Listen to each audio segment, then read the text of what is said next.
just days after, we were already hearing from the community about the Gilbert Goons, that the Gilbert Goons did this, were a part of it. And so we started asking November 3rd about the Gilbert Goons. So that's how early on that this name, this group was coming out. When you're following the social media, you start putting this together as well. You hear Gilbert Goons, you hear people talking about it.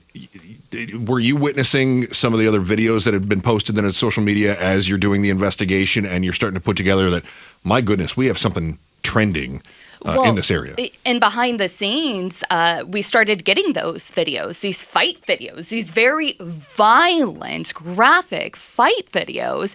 And we started asking police. I mean, I can tell you that on November 3rd is when we first reached out to Gilbert police. You know, days later, they denied knowing about the Gilbert Goons, and that they didn't publicly say anything about it until 17 days later that they have an investigation into them. So how is it that the community had been hearing this name? How is it that we were hearing and seeing these videos, that we have tracked back videos as far back as 2022? So the number of videos, I mean, in our station, we had to create an entire whiteboard of faces, names, assaults, and it's still growing. It's still not complete. We still know that there's cases out there. So what else have we found then about other cases? Are there, as Nicole mentions, there's other cases that may still be out there. I mean, what are we uncovering? Joe and I thought for the longest time that the Preston Lord case happened and that maybe the Goons thought we stepped too far and this has gone, oh my goodness, now we're scared. Then we find out, no, there were assaults that happened after that related to them. What else have you found with more assaults? Well, we were having videos sent to us by parents when we were talking to members of the community. They were telling us that at least one person had heard about the Gilbert Goons as early as 2022 after one of their friends' kids was assaulted at In-N-Out. And I've talked to a victim of an assault as early as November 2022. Watching these videos are difficult, and we were having, dozens of them sent to us.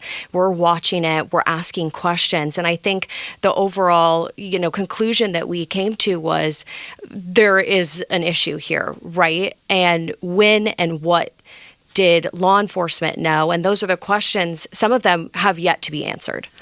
To answer your question about teen violence and has it stopped, since arrests have been made.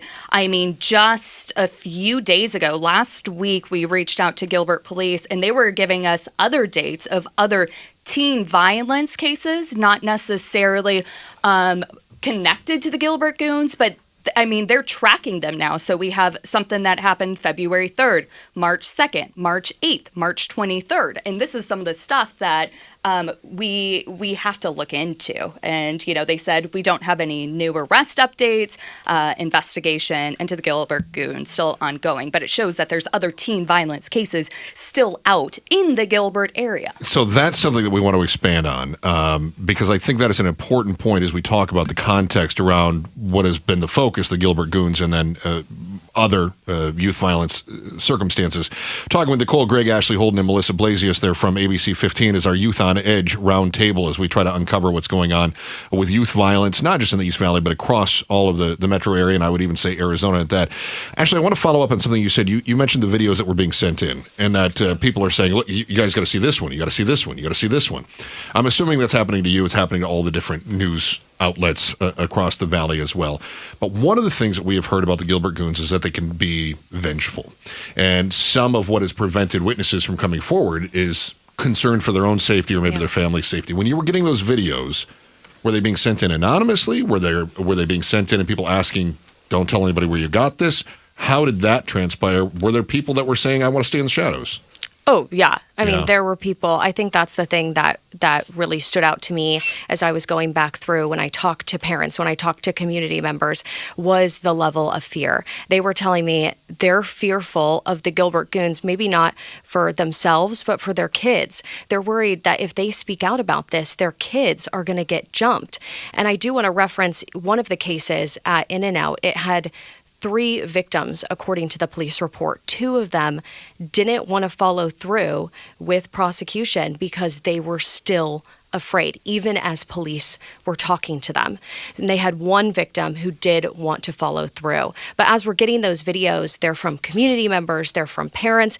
These are parents that were incredibly organized and had gone through social media as well, and were seeing some of these videos and these fight videos. And I think that's such an important thing to note, was that these videos were being posted to social media.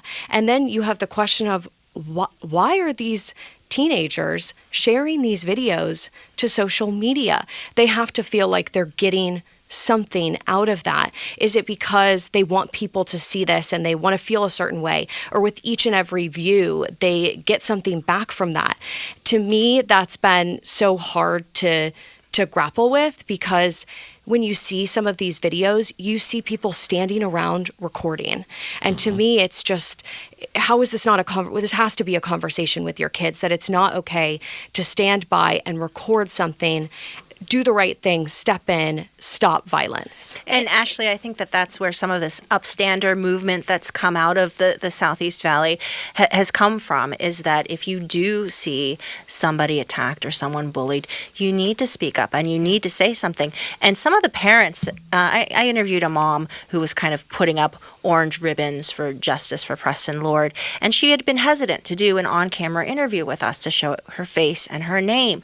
And she came to the conclusion, and she told me this when we were talking one-on-one, that she had to stand up and put her face and name on TV so her kids knew that that's what she wanted from them too. It was really a powerful moment, because it was, I'm going to show my kids that if there's wrong in the community, that it's my duty to stand up and speak about it and expose it, instead of just being afraid and to kind of overcome your own fear for the good of the community. Chris and I have seen a few of these videos, and what I've seen is, generally a pack of half a dozen kids, a dozen kids savagely beating one or two. You all have seen far more videos than us. Can you describe some of the things that you've seen on video?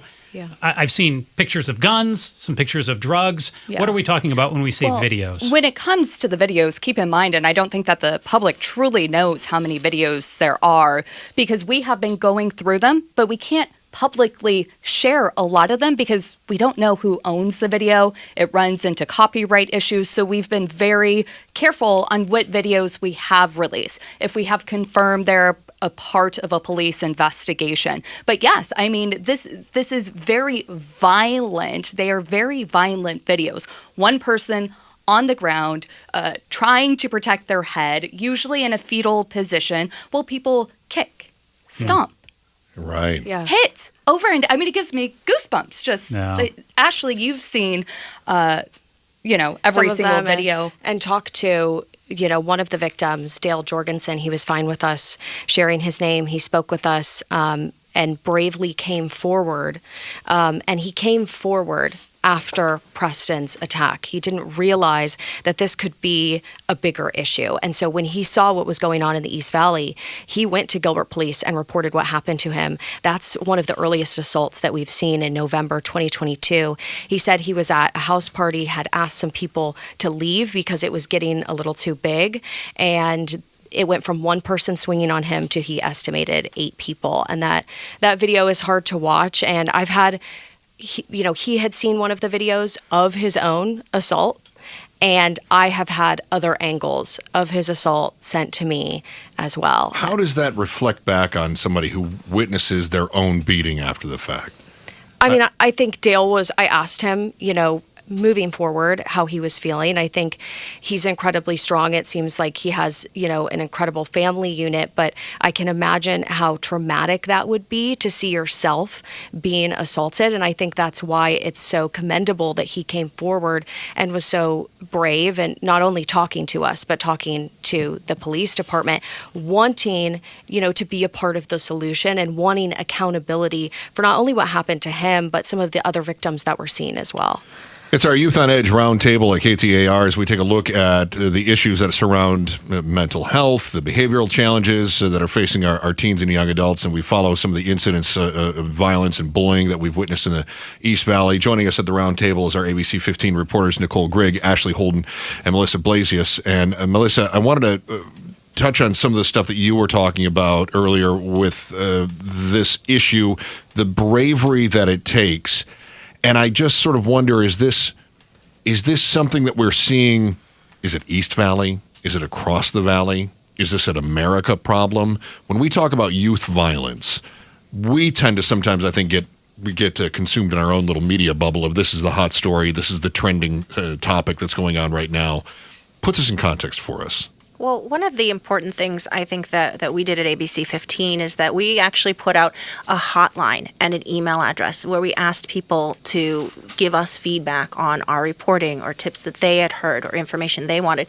And a surprising number of them actually were people who live in other parts of valleys, parents who are saying, gosh, this teen violence is happening in our community too. You need to come out here and talk about teen violence in my neighborhood. You know, it wasn't just, oh, there's some violence in the Southeast Valley. We heard from one parent whose kid was the victim of a brass knuckles attack in the North Valley. We heard from people in the West Valley. We've heard from people in South Phoenix. We heard from people all over the valley who said, this is a problem in my community too. It's not just Southeast Valley or the Gilbert Goons. If Preston Lord hadn't been so savagely beaten and ultimately died that night, do you think we'd be here having this discussion today? Would the community have spoken out? We've talked about dozens of videos and things like that. It went on for a long time before this was brought to the attention of, people to try to do something and do something about it.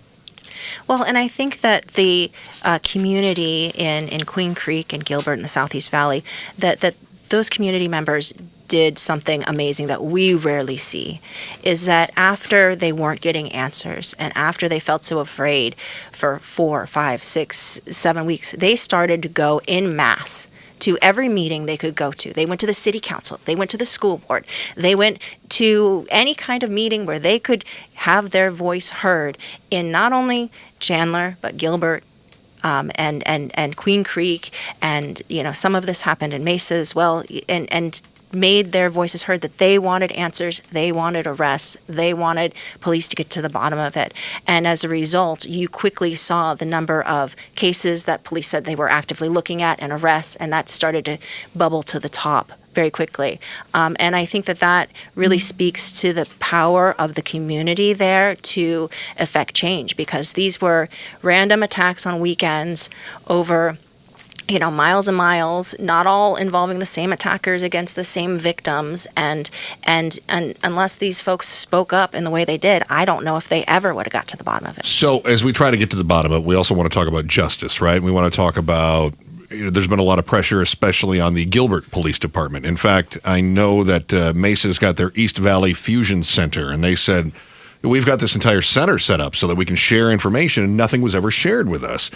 What are we seeing now, and what are they doing to improve that system? What do we know that may be coming out from law enforcement in the different areas? Well, I think that's still some of our questions. We know that there was a big missed opportunity to use the East Valley Fusion Center to talk about the Gilbert Goons. So we have the emails of how, Mesa police did not know about it through the Fusion Center. They found out from the press, from the media, from our coverage.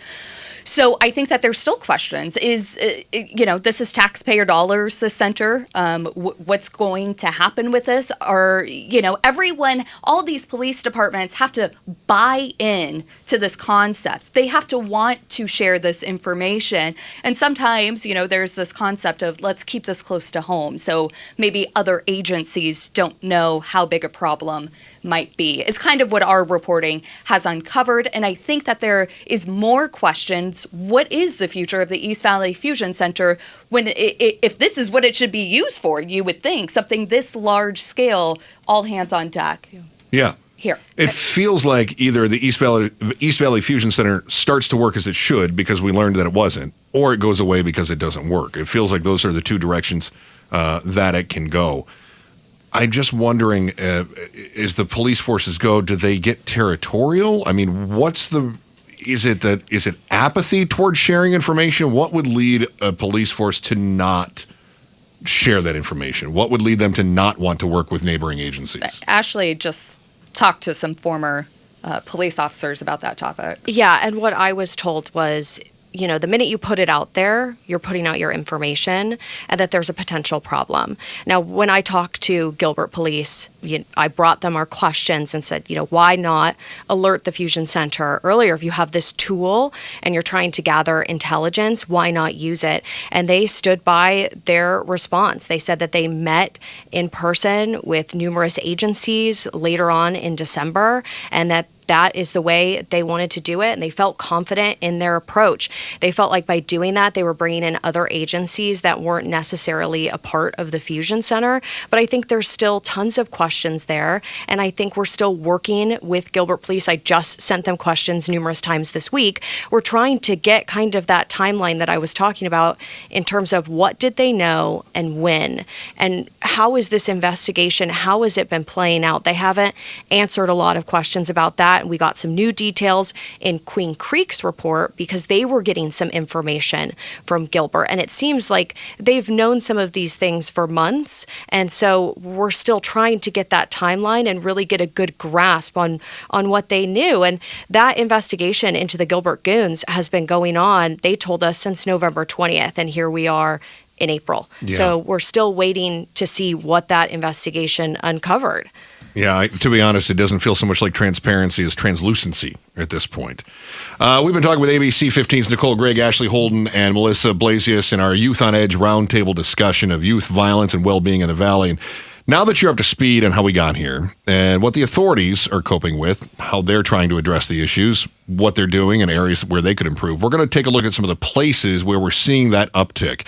And you may have heard Nicole talk about some of the reports that have just come in here recently, as little as just a week and a half ago. So we want to know what the response is then from the communities. We know that some are getting together. We know that some are standing up and they're being brave and they're saying, I got to set an example for my kids. We'll talk more about those communities and their responses as our Youth on Edge roundtable discussions continues next on KTAR News. Spring is here, and before long, another hot Arizona summer will be here. So now's the perfect time to upgrade with new energy-efficient windows and patio doors from my friends at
a KTAR news special in partnership with ABC15. Youth on Edge.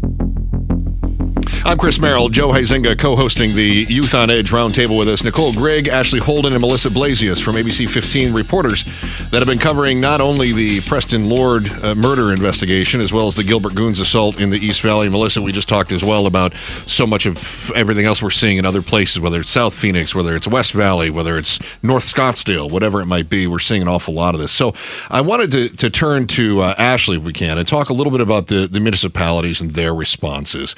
I know at this point it feels reactionary, but I suppose a reaction is better than nothing, right? If we can't prevent it, let's at least prevent it from happening again.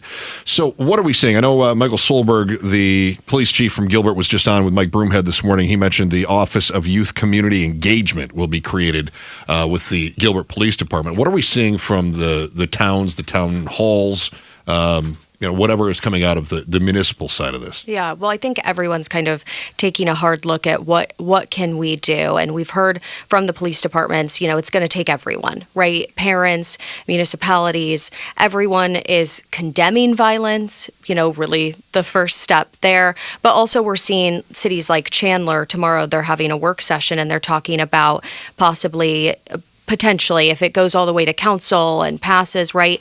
But banning the sale and possession of brass knuckles for at least minors. And then also, this is a part of a social ordinance that they're discussing. They're also discussing, parties involving minors. And we're seeing Gilbert has created their subcommittee on teen violence, and they have met multiple times hearing from the community. They're supposed to take their ideas back to city council coming up on April 16th. They have said that they are hoping to turn to a community task force, get community members involved, and they heard so many different ideas. I mean, making sure that kids, even in elementary school, are hearing about going down the right path, possibly interacting with police officers. But that was just one of, many different ideas. And I have been at so many different meetings. We had parents that started showing up, in December as they wanted answers, but they also want solutions. And I was going through some of those videos last night, and Preston Lord's parents have come to some of the meetings, and Nick Lord, Preston's dad, spoke at one, and their big message is they want to be a part of the solution. And I wrote down something he said: if you want to do better, you have to be willing to look at yourself in the mirror at the end of the day and say, I can do better. And I believe that the cities are doing that. They're looking at themselves and thinking, how can we do better? And they're kind of doing it in their own way. What kind of responsibility do we see being put on the cities as well? I'm just imagining, we discussed briefly how the Gilbert police may have missed some breadcrumbs along the way. Are there families of victims that are looking to these cities and saying, you dropped the ball on this? Is there a liability on the part of the different municipalities? I think we're waiting for a lot of the answers. I think there's so much frustration, and there has been. And we're again waiting to hear what did they know and when. But I think some of the focus has also been with those meetings is people are frustrated, and also where do we go from here? Okay. So I know that when Gilbert talked about the Gilbert Goons at one of their press conferences, they said part of the investigation is going back and looking, did they miss anything? Mm-hmm. And so, but we've also talked a lot about, those notice of claims that have been filed by families that I've covered as well. I mean, there's a lot of frustration there. And some of those parents really do feel like Gilbert police and school districts majorly dropped the ball.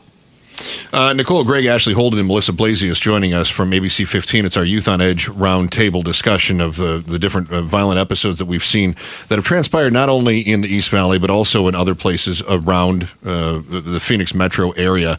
And so let me turn to you, Melissa, because I know you've got a history not just in television. You've also got a breadth of education working with the Arizona DHS at some point, if I got my notes on you correct here. That's right. I worked for the state health department for a while in communications. So you've seen some of the anti-bullying campaigns. Does that feel at times like an uphill battle? Like, my goodness, we have worked so hard on these things, and then we see bullying. Then we see attacks with brass knuckles and an In-N-Out burger. How does it feel like those campaigns are working? Are they effective? and what can we be doing to push them even further? I think there's a lot of effectiveness in making families aware and making school districts aware. We know the vast majority of teens who are bullied do not report that they've been bullied.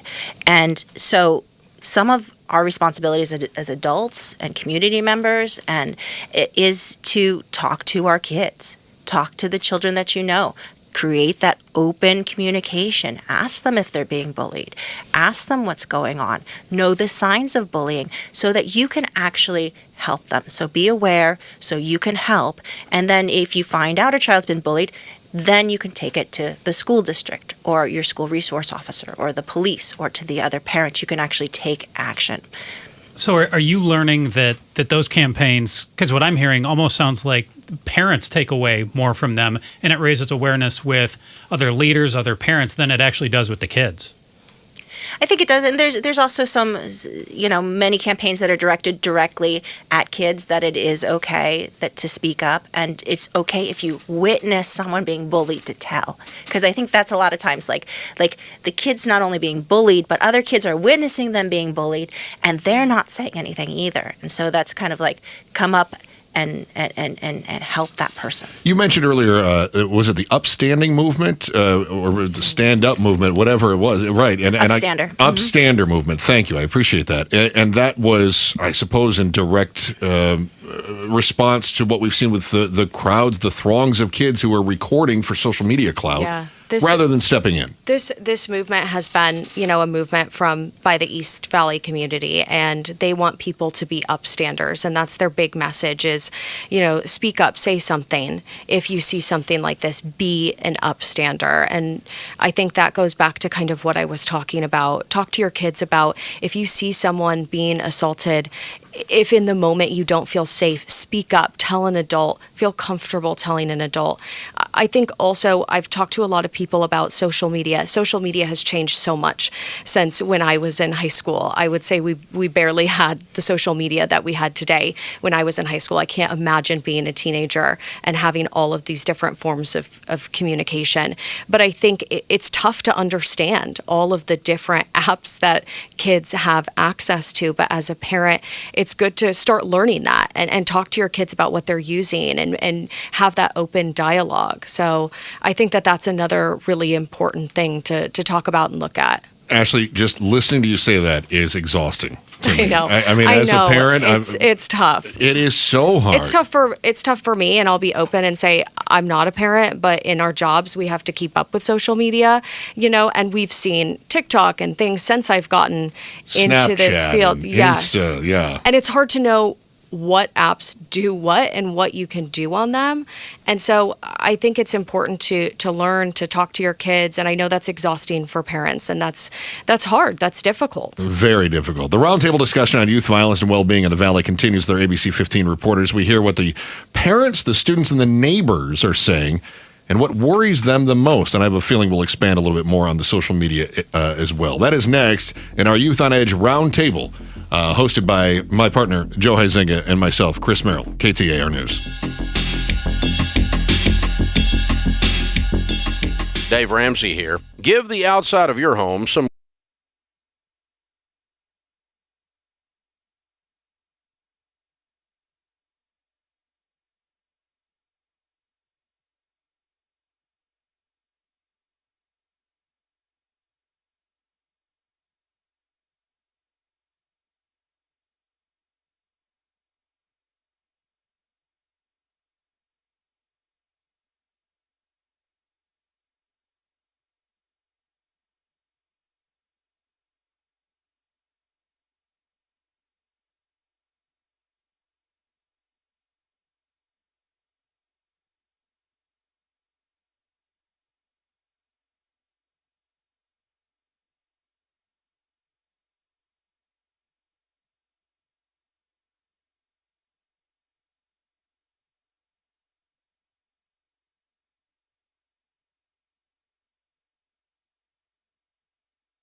in partnership with ABC15. Youth on Edge. Chris Merrill, Joe Huizenga hosting our Youth on Edge roundtable. Joining us at the roundtable is Nicole Grigg, Ashley Holden, and Melissa Blasius from ABC15 as we talk about some of the issues that we've seen around not only East Valley, but of course it happens all across the Phoenix metro area. A specific spotlight has been shown on East Valley, I think in large part because of some of the social media that has been associated with the violence that we've seen, with the bullying, with the beatings, and of course with the death of Preston Lord, which was captured on somebody's cell phone, which was wild. Ashley, you mentioned some of what Chandler is looking at. They've got social ordinances they're going to consider and brass knuckle ordinances as well. We know that those weapons have been used in some various assaults. When you talk about the social ordinances, does that involve or does that encompass social hosting, these parties where parents are providing alcohol for minors and they think that they're providing a safer atmosphere? Does it address that? Well, and I was looking up their presentation because this is so new. We found out about this. They're going to talk about it tomorrow. So hopefully we'll be able to get some more information. But their presentation talks about unlawful, unruly gatherings. And part of this, examples are impeding traffic, obstruction of streets by crowds or vehicles, possession of illegal drugs, drinking and alcohol in public areas. And it also says, service of alcohol to minors. Some of this that I think is coming up and why it's so important is we've talked about first responders the night Preston was attacked had a difficult time getting to the scene because there were so many cars parked there. And we know that there were a couple of parties that happened that night, and the one that Preston was at, it was actually sent out and advertised on Snapchat. So many people flocking to these Halloween parties. And I think that's part of the reason why cities are taking a look at that. How can they make kids safer? This is possibly one of the ways, and that's what they're going to talk about. Well, police had been out there that night too, about an hour before, 45 minutes before, and we've heard about reports of kids throwing up in bushes, jumping fences, but the police said we didn't see anything illegal that was going on. That's very true. I mean, at the very first press conference, that was the question I had was, what do you mean you didn't see anything? By every neighbor account, people had open alcohol. That's a crime. They're underage. You had people throwing up. Mm-hmm. You had it was chaotic. And so, Queen Creek Police said that they were dispatched to another call, a high priority call, I believe a domestic violence call. And then that's what happened from there. Mm-hmm. So let me shift then to Melissa, because I'm really curious about your perspective, and I'm going to also ask you to put words in the mouth of your teenager, if you don't mind. You have a unique perspective in that you are the parent of a 14-year-old right now. What are you hearing from your 14-year-old? Because obviously you're witnessing this as a reporter, but also you've got a personal stake in the youth in that exact demographic. Sure. 14 next month. And, he's concerned about issues of bullying. He really is.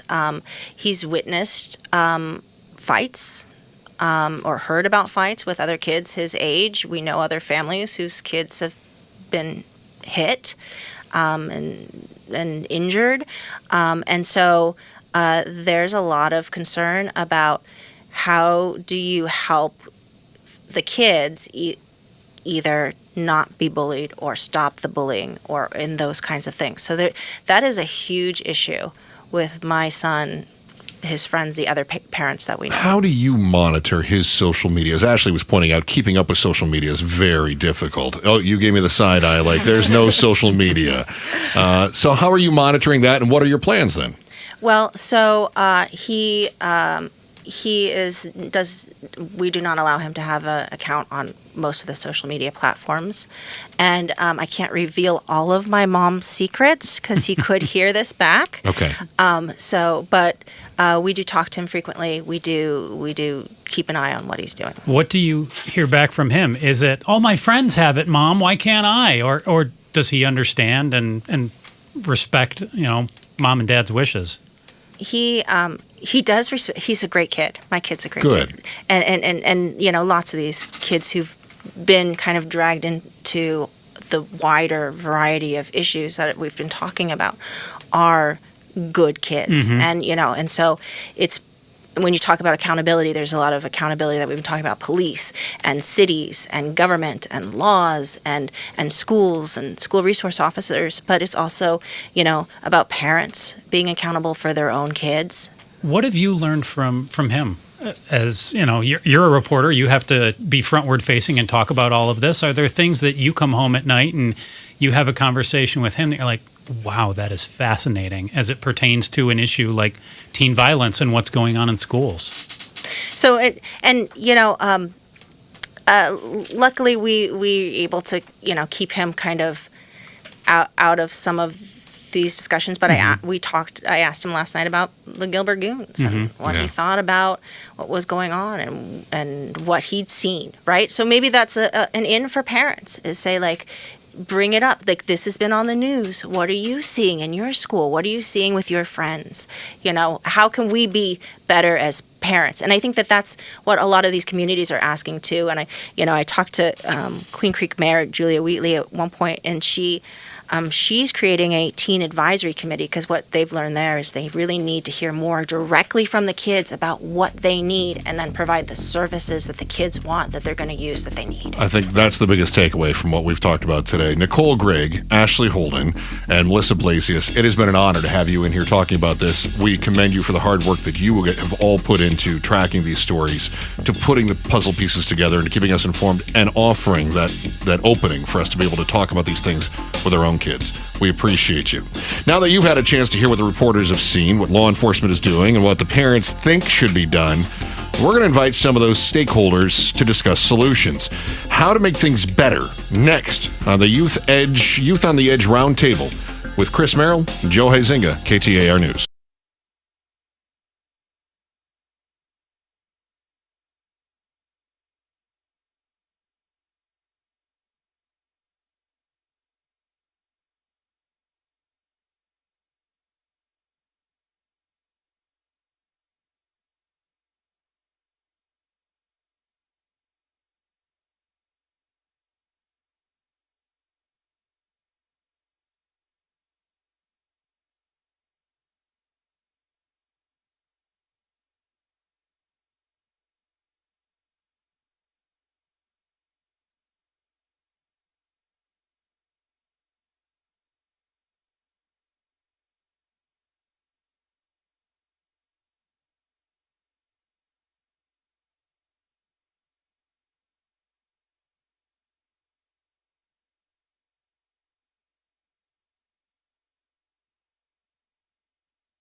Roundtable. Joining us now as we've cycled our reporters out and brought in some experts, including James Meehan, who's the charter holder of Accelerated Learning Center, Donna Bartos, who's the founder of Bloom 365. It's a nonprofit in Peoria focusing on the safe and healthy relationships, the healing and the well-being for this generation of youth and the next.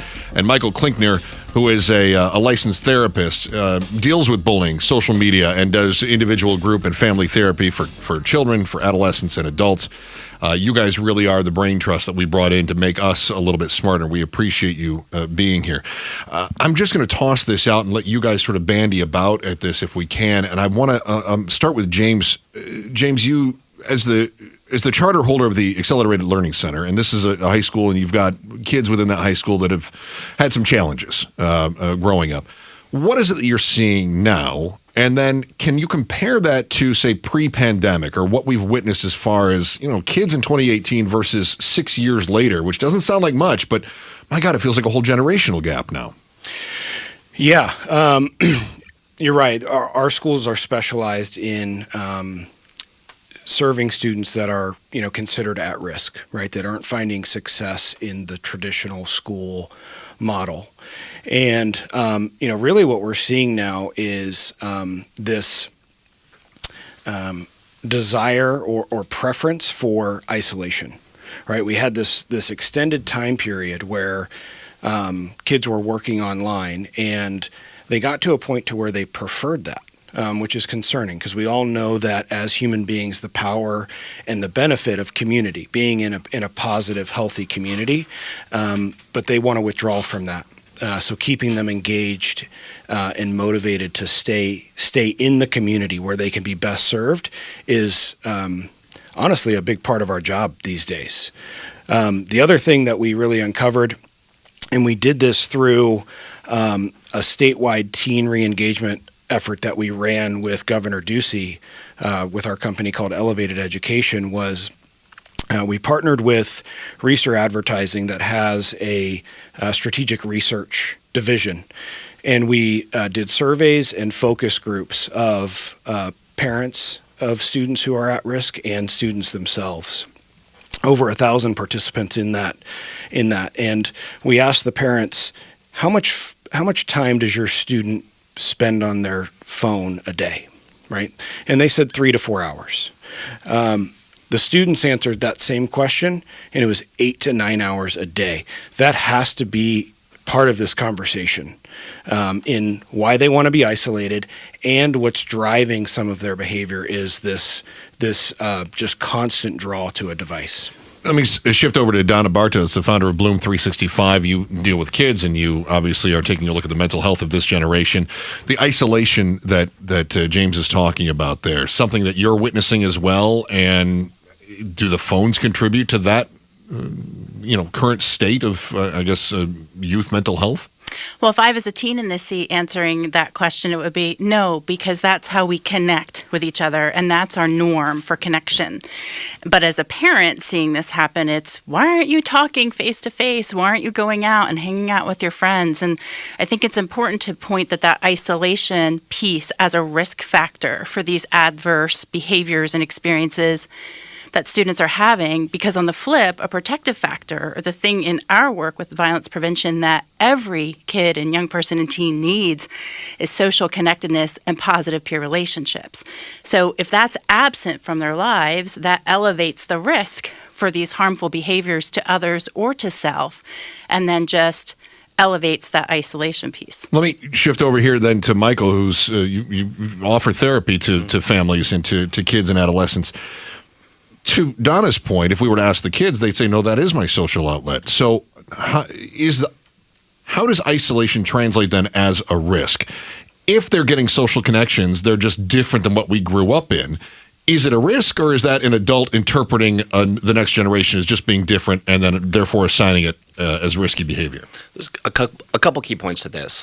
The first is recent research is showing about 60% of teens admit that when they put their phones away, they don't have access to them for extended periods of time.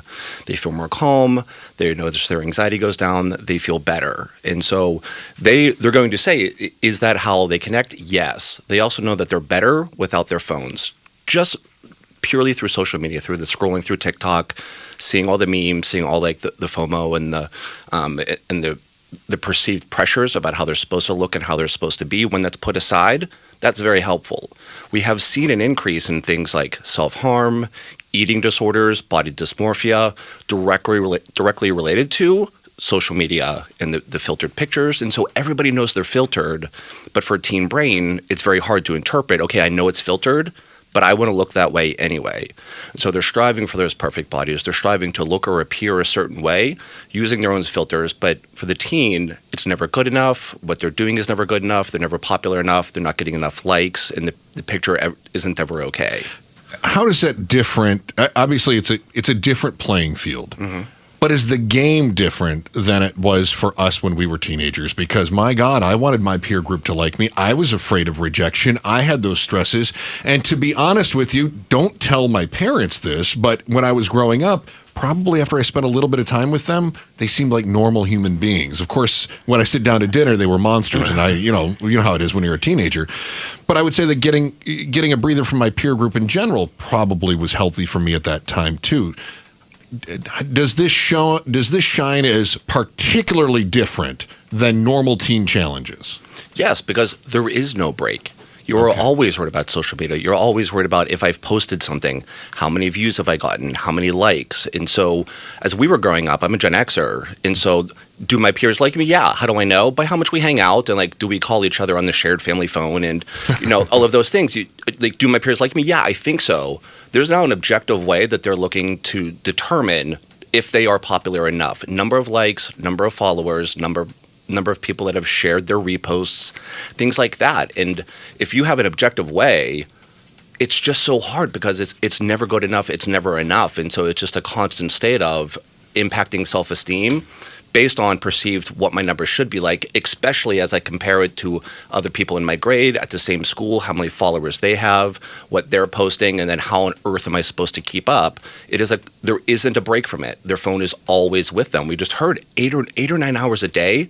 That's a full-time job that they're spending looking at what they think they're supposed to be and how they're supposed to perform socially. Quoting fingers socially. We're in the middle of our roundtable right now. Youth on Edge is the series we're focused on teen violence, youth mental health.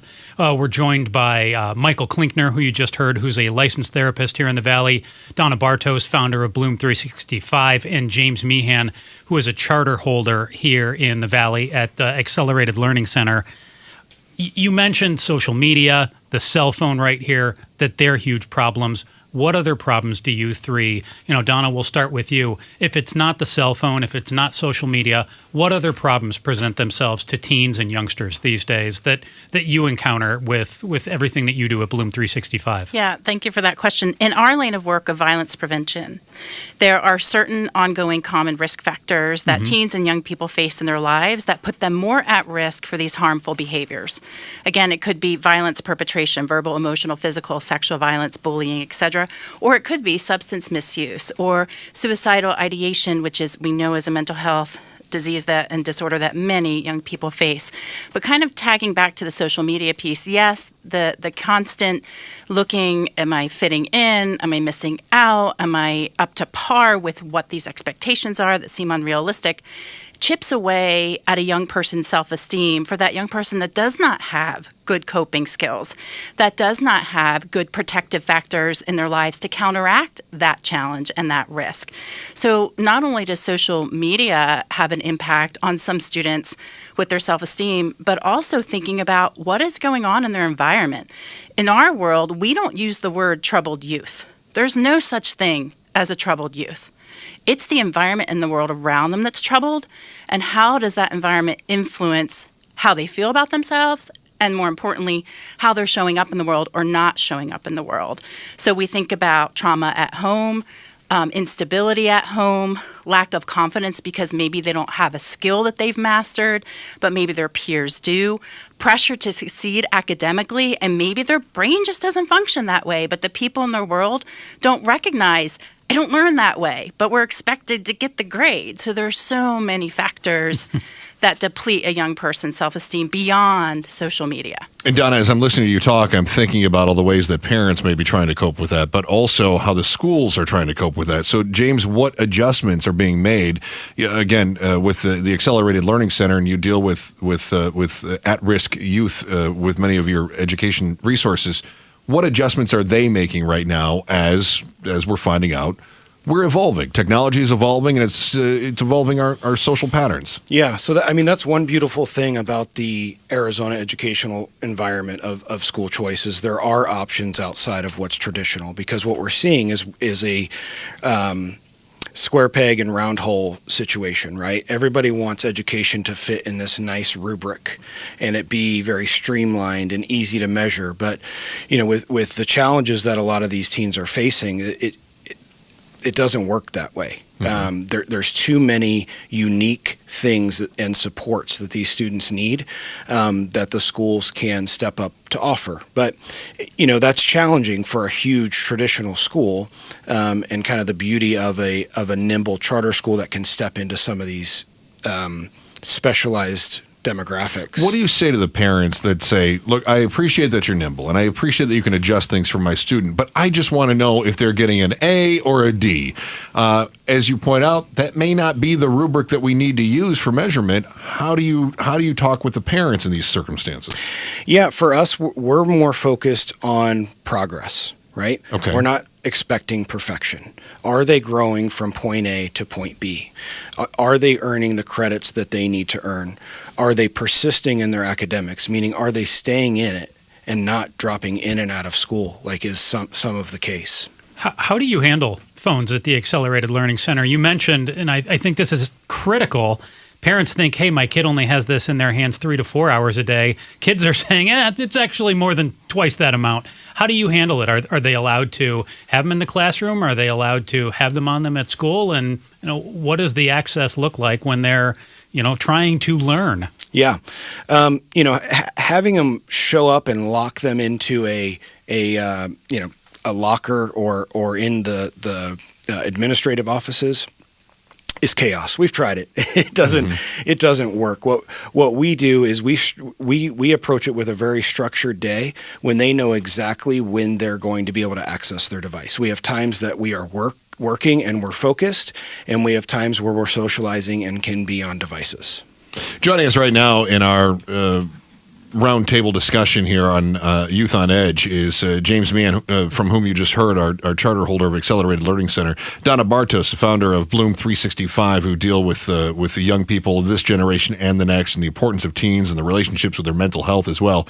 And then on that track of mental health, Michael Klinkner, who is a licensed therapist as well, works with families, with individuals, with groups for kids, adolescents, and adults.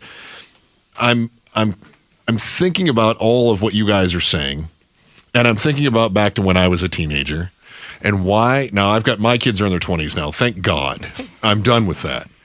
Why is it so hard for me, an adult, to understand what they're facing? Because I was a teenager once, and this is why, Michael, I was asking you a little bit about, is it really that much different? How can I be empathetic and understand their perspective? As an adult who's gone through it, and I know that there's light at the end of the tunnel, but it's different when you're a teenager. Why am I not understanding that?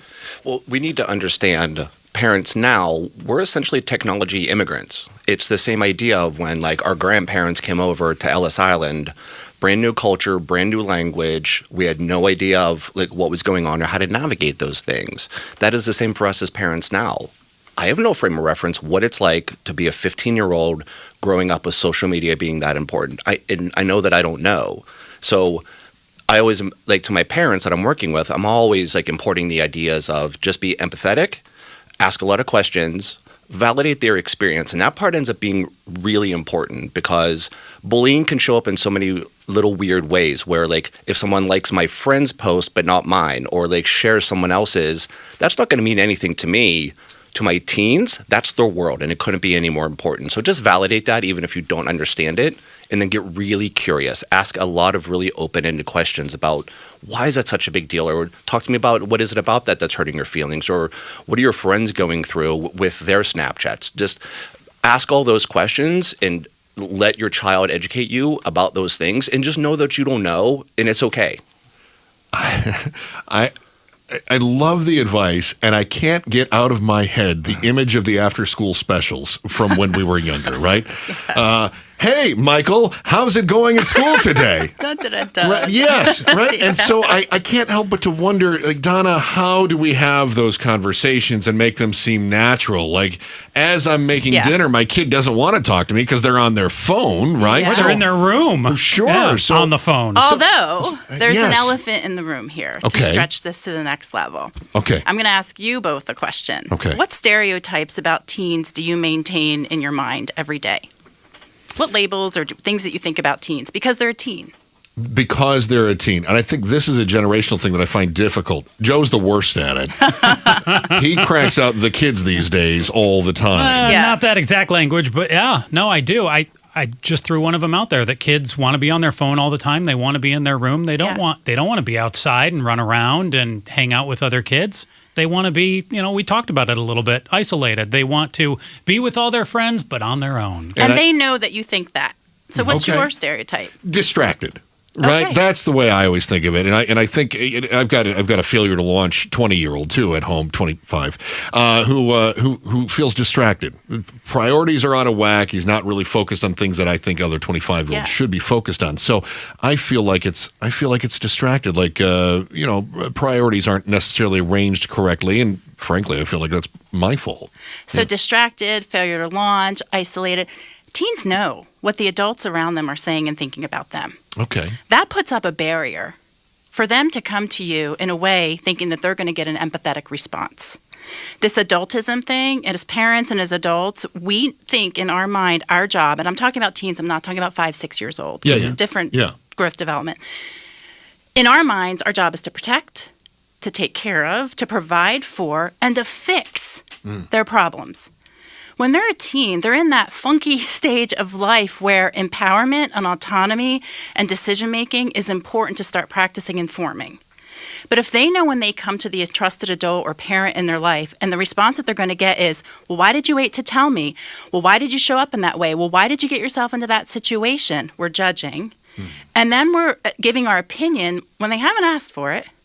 And then we're giving advice. And then the advice that I got, well, when I was your age, I walked to school without shoes. So I'm going to minimize that experience because I can't relate. I don't have that same experience. And try walking to school without shoes. That's what I got. And then as parents, we're trying to nudge them to do what we want them to do. And I've created a training within our organization similar to what you had shared, Michael, about how you show up. It's called the Level Response Training. And it's created for natural helpers, parents, guardians, caregivers, teachers, mentors, coaches, friends, peers, neighbors, whomever. And it trains everyday people who are not the experts like we are in this, how to listen actively and reflectively, how to empathize and put that little judgment and stereotype thing aside, how to validate their experiences in a way that you're not minimizing their experience, denying that it happened, or blaming them for it happening. How do you encourage them to improve their well-being? And for us, we measure well-being in 5 points: self-esteem, safety, social connectedness, skill building. And then the final of that is kind of looking overall at self-esteem and self-care and all those things that every young person should have the skills to do. The final part, which I'm finding is most hard for parents and caregivers and adults, is linked to resources. Because as a parent, our job, we think, is to fix. And sometimes we think that means we're the expert in the lives of our kids. But if they're struggling with these very deep root causes and risk factors, it's okay to make that connection to an expert that can help. But that's a huge barrier, and not just culturally, but across the board. What I hear you saying, too, is let kids be kids, and we can reprogram mom and dad a little bit. Yeah. So but if your kid is having a challenge, though, what do you do to get them that help? Can you touch on that briefly? Like, what are some of the things that the kids need to change? I'm going to Chris pause is going you. to call time I'm out. going to call time out here. Yeah, we're going to. That's a great tease. We're going to answer that question here in just a few moments. We've been identifying and diagnosing some of the root causes, and I think those are the keys to understanding some of the issues that we've seen with the influx of youth violence on the front pages here of the last couple of years. Next, a focus not only on the question Joe just asked, but also on how to address those root causes and then find solutions to this fear that really has gripped Central Arizona for the last year or more. It's Youth on Edge. Our roundtable continues with Michael Klinkner, our licensed therapist, Donna Bartos, the founder of Bloom 365, and James Meehan, who's the charter holder of the Accelerated Learning Center. That is next on KTAR News.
Sunny skies, 78 degrees. Weather's brought to you by Howard Air. I'm Jeff Munn on Arizona's news station, KTAR News. A KTAR News Special in partnership with ABC15. Youth on Edge on 92.3 FM and the KTAR News app.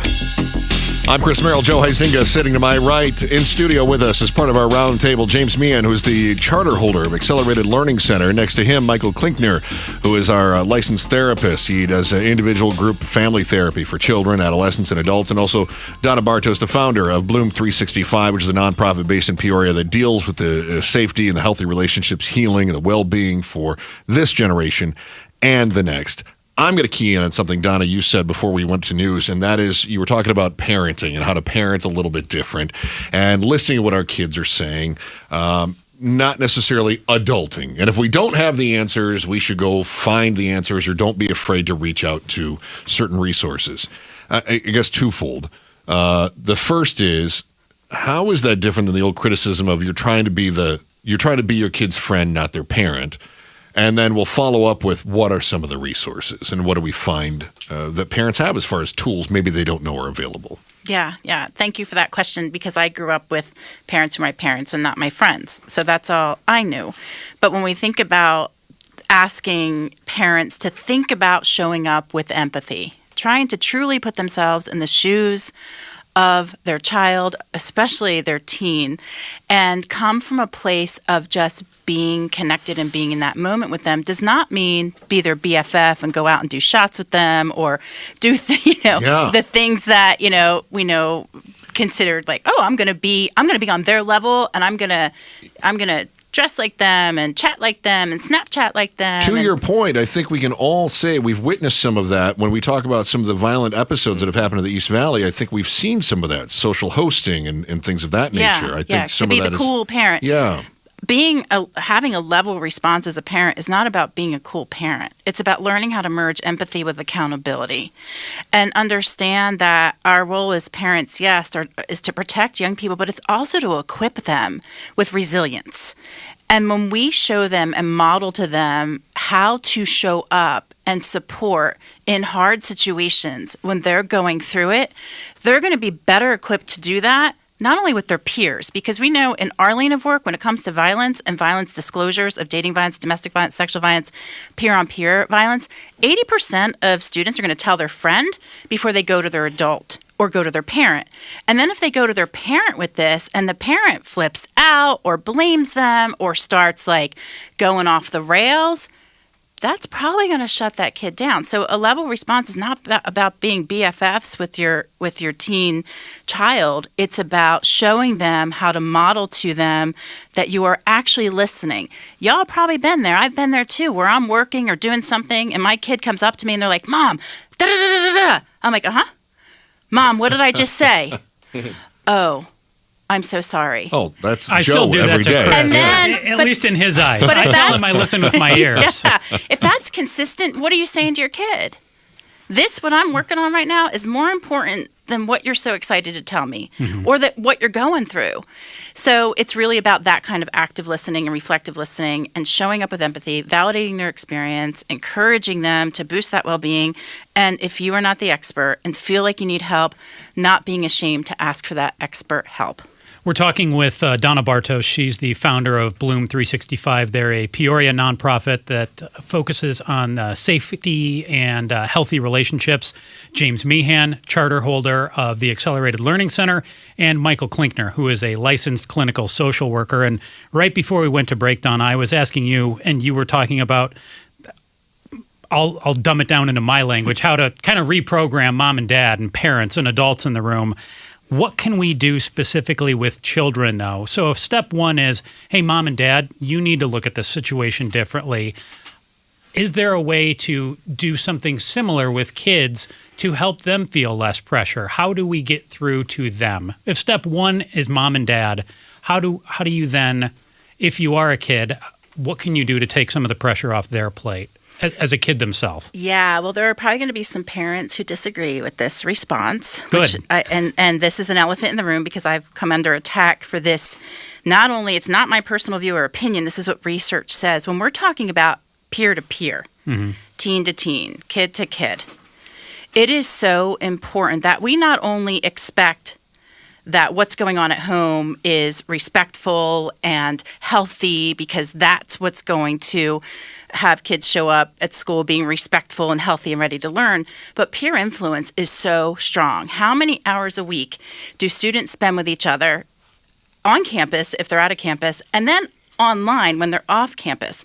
So part of the work that we do is we educate and we train peers as influencers and advocates with each other on not only how to model these behaviors, but how to band together when the stuff starts to go down. Because if you're the only upstander in a room of 10, 20, 30 people, and you see things going on, harmful behaviors that you don't agree with, it's going to be very difficult for you to have the courage to step in and either distract the situation, directly do something, delegate it to someone else, because you're not going to delegate it to an adult, because then you're going to be the snitch, the only one. Chris has specifically brought this up as it pertained to the Gilbert Goons. We talked about all of the filming that would go on with the fights. And Chris, you asked all the time, the way I break it down is like, hey, where are the heroes here? Where are the good boys and girls? Upstanders is what they're calling it now. The upstanders are under this umbrella of such power and control from those who have it in that moment. You freeze. It's very difficult to step in when you know, if I'm the only one stepping in, who's going to follow me? And to take that risk and be the first one to step in is a very difficult place for teens specifically to be in, because then they become a target. They know it's the right thing to do, but then they're like, do I want that to be my fate? And some truly are like, I can't even believe what I'm seeing here, that this is going on. So, Michael, is that sort of a fight or flight? Like, do I stand up or do I just stay back because it's safer? I think there's two parts to it, because you're right. And so in those moments when they're watching something terrible happen, they're going to be in like a fight or flight or freeze mode. And so you don't necessarily have control which of those you go into. It's happening. It's an adrenaline response. It's just your brain's and then your body's therefore response. And so therefore it's scary. Can I do something? Maybe, maybe not. And so in those moments, though, you can do some prep or training for it. And so then with the Gilbert Goons thing and so much of like the violence that's been around, parents can have those conversations with their teens about, if you're around something like that, what would you do? I work with parents all the time about, if your kid's going to be going to parties, we just talked about this a lot recently over spring break things. If your kids are going to be going to parties and it starts to go awry, what are you going to do? When you start to feel like it's getting to be like one of those parties, how do you get out of there? What happens if your driver, who is supposed to be designated, isn't designated anymore? Those sort of things. And you have to prep them for that. And you, as Donna was saying, you have to have those conversations before in order to build that resilience, to have those coping skills in place, to be able to handle it when it comes up. The other part with the filming thing, too, I did want to make sure to mention is we adults keep getting very critical of all those kids that were just filming and didn't do anything. We need to ask questions about how much we've modeled that exact behavior by the constant filming of your children. Everything they do is documented. You are not involved in their recitals. You're not involved in those from like very early ages when they're on their bikes. You're posting and filming all of those things. You're not present either. And you're modeling for your kids not to be present in those situations. You're modeling like, oh, this is a big deal. I have to film it and I have to post it. Where do you think your kids are going to pick that up from? And so for all of those parents that are like, oh my gosh, I can't believe they did it, and you're posting everything about your kids' lives all the time, you have to start with yourself first. You have to be self-reflective about what you've modeled for your kids to never be to be present in a moment, but to be film a moment and then get admiration for how you filmed it. All right, whether it's home life, school life, pandemic stunting maturation, a social circle, social media, what young people deal with today, it sometimes feels foreign to the older generations. As Michael was just pointing out, sometimes we might be part of the problem. A recap of what we've learned and how we can all better understand one another is next as we wrap up our Youth on Edge roundtable discussion on KTAR News. Hey, this is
partnership with ABC15. Youth on Edge on 92.3 FM and the KTAR News app. Chris Merrill, Joe Huizinga, and as we wrap up our roundtable here, joined by James Meehan, who's the charter holder of Accelerated Learning Center, Donna Bartos, founder of Bloom 365, who focuses on teens and relationships with mental health, and Michael Klinkner, who is a licensed therapist, and he does therapy for individuals, groups, and families as well. James, we were just talking about parents, their involvement, what parents can do, behavior modification, showing the mirrors on themselves, that sort of thing. But as Donna was talking about that in the last segment, it struck me that, boy, that is really easy to create this ideal profile of what the family looks like. But that's not what all your students have. They don't have the family where the kids come home and mom is making dinner for them and they can discuss, what was the funny thing you saw at school today? Sometimes they go home and mom is passed out on the couch. Mm-hmm. Sometimes dad comes home and he says, get me a beer, and maybe his form of affection is not what we would consider to be a beaver cleaver type affection. So when we've got parental non-involvement, I know there's a lot of pressure on the schools to step up and fill that void. What is it that you have found works within the school structure to do that? Yeah.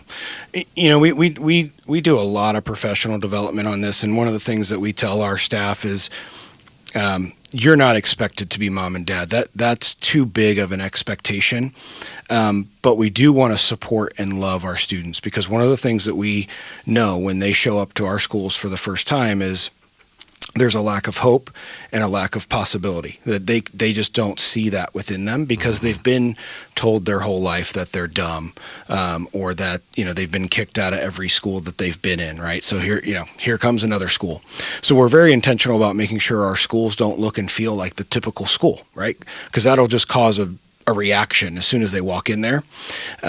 And one of the first things we do is every student that comes into our schools is assigned a mentor. And that mentor's job is to help them along the path academically. Every student actually gets an individualized learning plan that's a roadmap to graduation.